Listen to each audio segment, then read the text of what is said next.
chambre vite fait de ce soir. Bon, c'est pas... Là, c'est la douche. Ça, j'ai un cafard qui est là. J'ai vu un cafard. Regardez le cafard là, putain. Regardez le cafard. Et ça, c'est ma douche. Là, il y a des toilettes. Juste pour vous dire que c'est aussi ça le voyage. Tu te retrouves dans le sud de Madagascar, il n'y a pas d'hôtel. Et tu vas dans les hôtels qu'il y a, quoi. Hein. Pas le choix. Hein. Et c'est pour ça que... Putain, il y a un cafard là aussi, putain. C'est pour ça qu'il n'y a plus d'ONG qui sont venues depuis des années, qui sont plus venues. Tout simplement parce qu'aucun être humain fait ça. Personne fait ça. Personne fait ça. Personne va dormir ici alors qu'il peut dormir à Dubaï, dans un hôtel de luxe, dans les hôtels français. Ici, il y a une bête. Mais on le fait pour les enfants et il faut le faire. Et ce que j'essaie de vous dire par là, c'est que si moi je peux le faire, sachant que vous me connaissez, vous savez où j'habite, vous savez tout sur moi, c'est que si moi je peux le faire, et on peut tous le faire. On peut tous le faire pour les enfants, on peut tous se mettre dans un confort, enfin enlever son confort et venir aider ces enfants, parce que ces enfants-là, ils meurent de faim, et là on est dans le sud, et demain, enfin aujourd'hui, quand vous verrez cette vidéo, sachez qu'on va voir des gens qui ont faim tous les jours, qui ont peur pour leur vie tous les jours, qui ont mal au ventre tous les jours tellement qu'ils ont faim. Et de toute façon, je vous montrerai tout demain.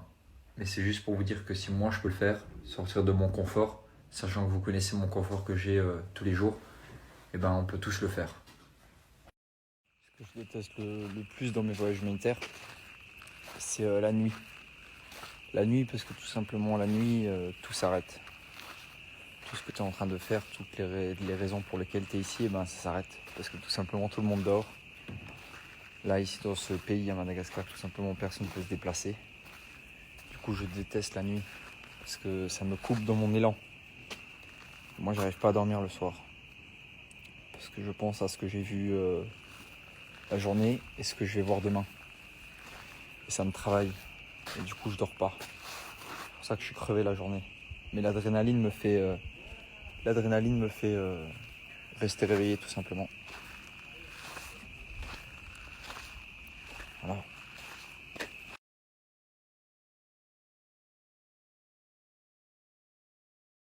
Ça y est, on décolle là. Là, on décolle. On va dans les villages. C'est parti. Bonne journée à tous en tout cas. Manque d'eau, manque de nourriture. Bon les amis, désolé pour cette image, mais c'est juste pour vous montrer là, que même des animaux souffrent de manque de nutrition, manque de pluie. Et elle est morte quand ? Hier soir. Hier soir. Et c'est la 25e fois. Il y en a eu 25 comme ça ? Oui, c'est la 25e fois. C'est le 25e. Ils sont là. Là, il y en a d'autres là-bas. Là, c'est le 25e qui est mort ici dans ce petit endroit. Et si vous demandez comment ça se fait qu'elle est morte de sécheresse alors qu'il y a des flaques d'eau et tout ça, tout simplement vu qu'il ne pleut jamais ici, la bête, elle est pas... Dans son cerveau, elle n'a pas l'habitude d'aller dans cette flaque d'eau et de savoir qu'il y a de l'eau à cet endroit-là. Du coup, elle n'y va pas. Et elle boit rien. Elle boit rien parce qu'elle n'a pas l'habitude qu'il y ait de l'eau. Et du coup, c'est pour ça que même s'il a plu, les animaux, ils vont pas boire. Ils restent toujours au même endroit. Et du coup, voilà pourquoi elle est morte. Et du coup, ils vont la vendre, mais 5 fois moins cher. À place de la vendre 10 000 AERA le kilo, ils vont vendre le kilo seulement 2 000 AERA. C'est triste. Il faut savoir que l'ambiance est très bizarre avec l'équipe ce matin parce qu'on sait tous où on va, encore une fois. On sait tous où on va. Je sais pas, on est tous bizarres, c'est bizarre. Même de voir cette bête là le matin comme ça, pour que une bête aussi grosse meure de faim et soit asséchée, c'est pas...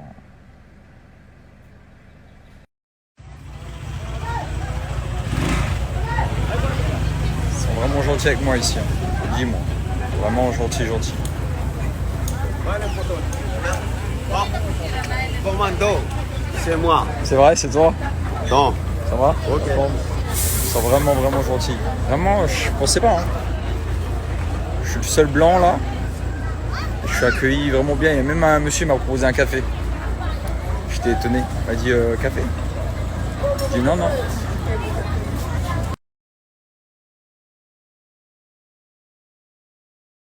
Bon, là, on arrive dans une zone totalement différente de ce qu'on a l'habitude. La plupart des gens sont armés ici. C'est-à-dire que vraiment, ouais, ici, il se passe des choses. Ils sont tous en fusil. La plupart des hommes ont des fusils. Ils ont besoin d'extrêmement de sécurité. Même là derrière moi, ils sont en fusil. Des fusils. Et parce qu'ils ont continué, il y a des dalars qui volaient les jébus là. Ah ouais? Donc les gens l'entour des villages qui étaient la continuation. Ok.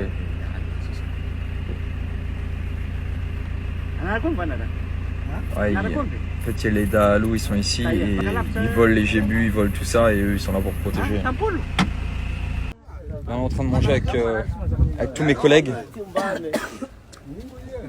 Tous mes collègues du village.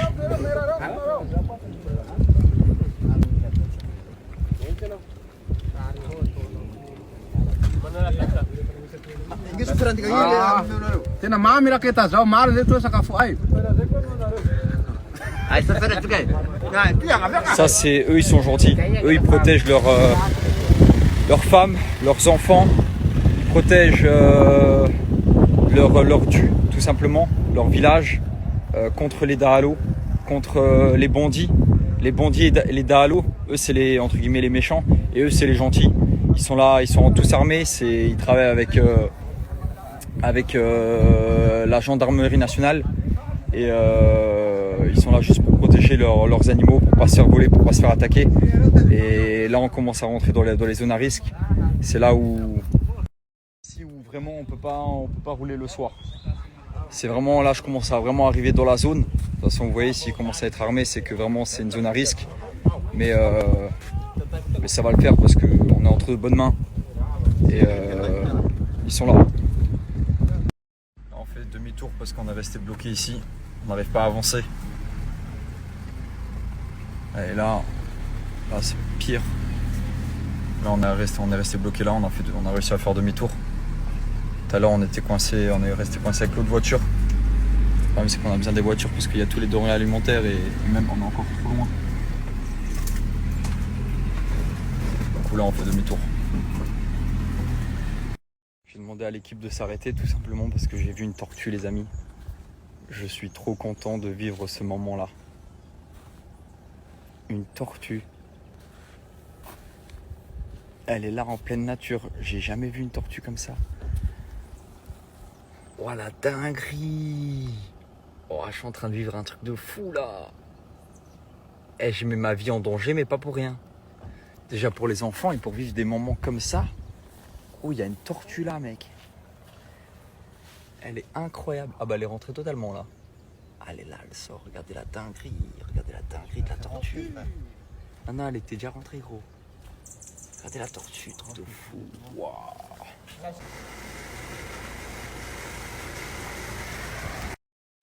Là, on réfléchit si on va réussir à passer. Il est en train de regarder s'il va réussir à passer ou peut-être passer par là. On va arracher tout ça. Ouais. Non, parce que là, ça m'a l'air compliqué. Mais quand on veut, on peut. Et nous, on le veut. Alors, on va réussir à passer. Croyez-moi. Ça a cogné, on a perdu un morceau de voiture. Ça s'est cassé ici. Là, on est passé vraiment sur une route très compliquée. Mais on essaie de retrouver le morceau de voiture.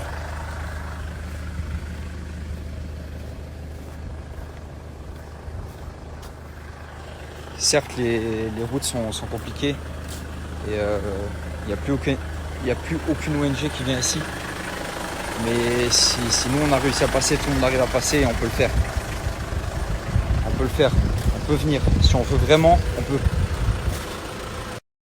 On n'a rien mangé depuis ce matin. Parce que pour nous qui ne sommes pas habitués de manger la nourriture d'ici, c'est-à-dire la viande et des trucs sur le marché et tout ça, non, on mange des bananes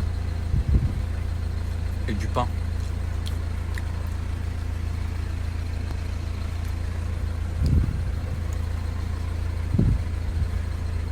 Tous les enfants ont été chercher les pierres. Ils sont 1000 dans ce village. Ils sont 1000 dans ce village, 1000 personnes à peu près. Là, on va remplir toutes les casseroles, on va faire un énorme repas en famille. Obligé. Parce qu'il y a des enfants qui souffrent de la famine ici, qui ont faim. Et voilà. Là, tout le monde s'est mis au travail. Ils sont vraiment contents. Tous les hommes coupent le bois pour faire le feu. On va mettre des casseroles là partout. Ce qui vient de se passer là à l'instant, avec cette madame là. J'ai donné une banane aux deux petits qui sont là. Une banane à lui, une banane à elle. Et je donnais une banane à la petite. Et je donnais une banane à la maman. Vous savez ce qu'elle a fait, la maman? Elle a partagé sa banane en 3 et elle l'a donnée à sa fille et ses 2 garçons qui sont là. Vous avez vu comment elles sont? C'est un truc de ouf.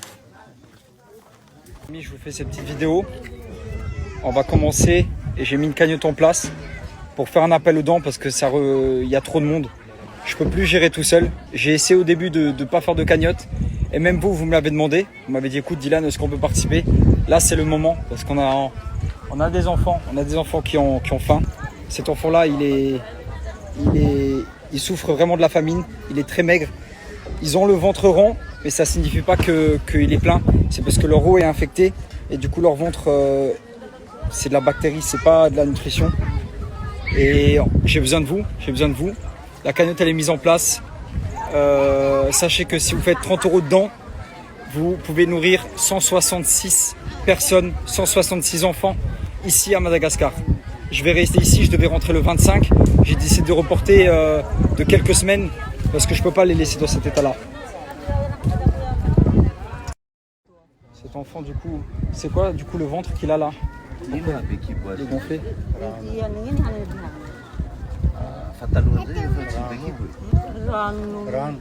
Regardez, et il donne les bananes à d'autres enfants. Regardez, il a partagé ses bananes. Et cet enfant en fait, il souffre de la famine, il n'arrive pas à manger. Il croque une fois dans la banane, il a plus faim. Parce que son estomac est devenu tellement réduit. Et le problème c'est qu'on doit en prendre soin parce que vous comprenez ce que je veux dire. Et lui on ne veut pas le lâcher cet enfant là parce qu'il mange plus rien, et il a du mal et regardez.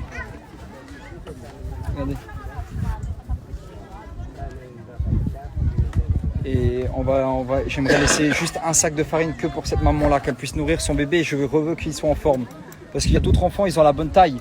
Ils ont la bonne taille et le bon poids, mais pas cet enfant-là. Et il y en a d'autres aussi comme ça. On fait une deuxième tournée, les amis.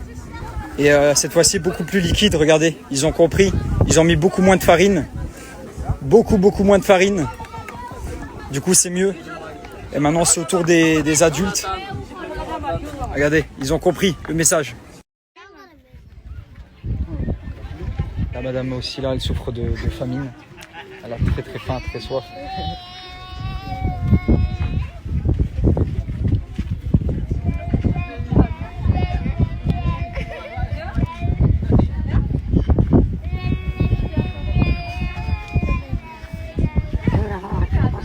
Ça lui fait du bien et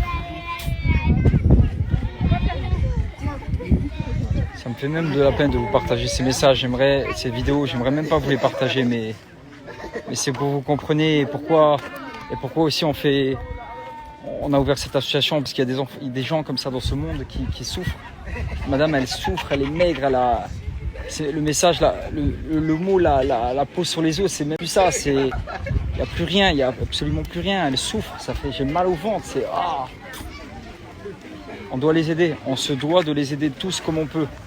Les autres ONG, je vous encourage à venir. Des gens qui veulent faire de l'humanitaire ici à Madagascar, ils ont besoin. Ils ont vraiment besoin et je ne sais pas vous expliquer moi parce que je ne m'y connais pas. Je ne sais pas pourquoi il y a des enfants qui sont très maigres et des mamans comme ça très maigres et d'autres pas du tout, qui sont plus en forme. Je sais pas, moi je connais pas la culture, je sais pas comment ça se passe, si chacun reste avec son argent, chacun reste avec son manger, je sais pas du tout comment ça se passe et je comprends pas pourquoi dans un village il y a des enfants qui sont un peu plus à l'aise et d'autres enfants beaucoup plus maigres. Sûrement les gens de Madagascar qui vont voir cette vidéo, ils le savent sûrement mieux que moi. Moi la seule chose que je sais c'est que dans ce village là, il faut que je donne à manger en priorité aux personnes qui peuvent être en danger, parce qu'ils sont en danger. Un enfant qui est maigre comme ça, qui a mal au ventre, qui est pas bien, il est en danger. Et on se doit de prendre soin d'eux avant tous, même si on prend soin de tout le monde, mais eux c'est avant tout le monde. Regardez comment ils l'ont fait beaucoup plus liquide. Là c'est la bonne, c'est comme ça que ça doit être normalement. À la base moi je faisais comme ça parce que je savais pas, et c'est vraiment comme ça que ça doit être. Cette matière là, comme ça, comme de la purée, sauf qu'elle est sucrée. Il y a la récolte de dons aussi que j'ai mis en place. Ça va aussi permettre à acheter des habits. J'aimerais acheter des nouveaux habits à tout ce village. Ils sont 1000 personnes, pas besoin de vous... Mais ils ont besoin de nouveaux vêtements. Il y a même des enfants qui sont tout nus. On évite de les filmer, surtout leur partie intime. Mais il y a des enfants qui n'ont absolument pas d'habits. Et la récolte de dons que je mets en place, n'hésitez pas à mettre même 3 €, même 5 €. Ça permet d'acheter un pantalon et un haut. Je crois que moi, à chaque fois que j'achetais un haut et un bas, ça me coûtait 2 € ou 3-4 € maximum. Et j'avais le haut et le bas. Du coup, j'aimerais venir ici. Et de toute façon, je vous le montrerai avec plein d'habits. Et ce village-là, on est vraiment dans le fin fond du sud de Madagascar.